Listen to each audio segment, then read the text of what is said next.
For my project, I decided to look at the positive effects that light therapy has on seasonal affective disorder.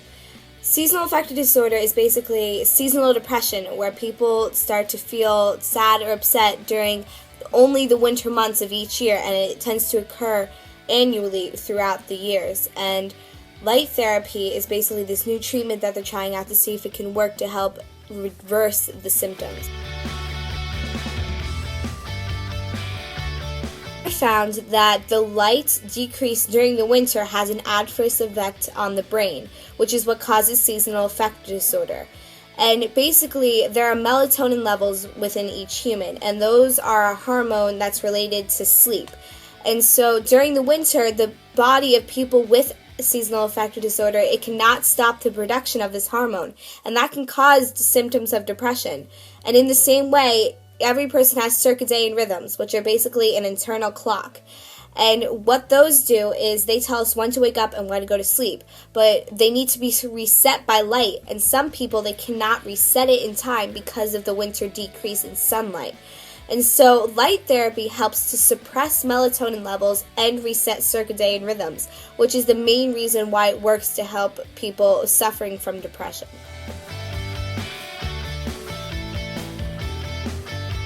Therapy has the ability to help more than just people suffering from seasonal affective disorder. It's been proven that when used alongside traditional medications, it can help people suffering from other depressive disorders recover more quickly and feel better in a shorter amount of time. It's a natural solution that has less adverse effects than traditional medication, but it still works just as effectively.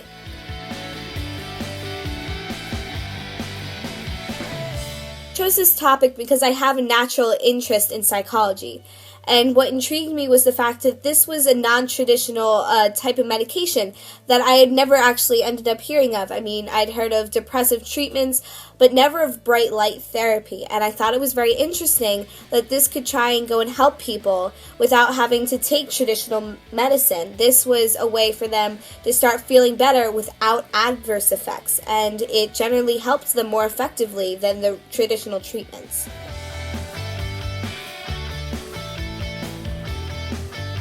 Aspects that worked for me were the detailed outline and the organizing note cards by topic. And everything was spaced out so nicely that it helped to eliminate some of the stress that I felt, and it helped to organize my thoughts and put them down in coherent, spaces, and I could understand what I was going to do next without having to worry about it.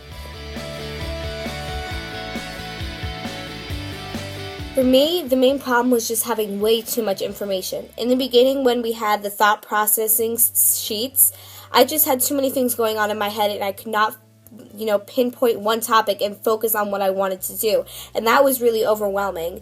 And in the same way, I ended up having too much information for my paper, and I had to take a lot of things out of my outline. And there were many quotation and citation sheets, and that got confusing a little bit, but eventually I got to figure it out. But that was the one thing that kind of confused me, was just having too much information and not knowing what to do with it. For me, what I was definitely successful in was putting everything together in the end in the essay. I was able to put a lot of complicated things into an easy to understand manner, and I could explain everything within my essay very easily, and I felt that that was my strongest point.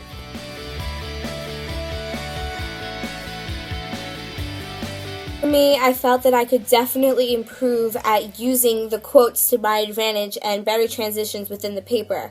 I did use 3 quotes, but I felt like I could have found more powerful ones that could help to explain my reasoning better and flowed better in the paper.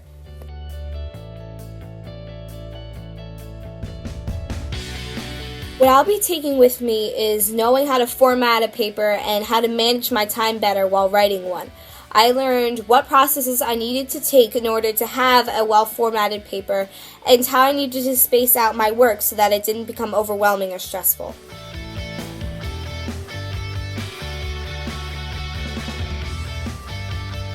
I found that the best time to go seek out help was when you're trying to figure out the quotations and the citations, because those can be very confusing, but when you find the right help, you'll be able to figure out the process and get it done in a neat order.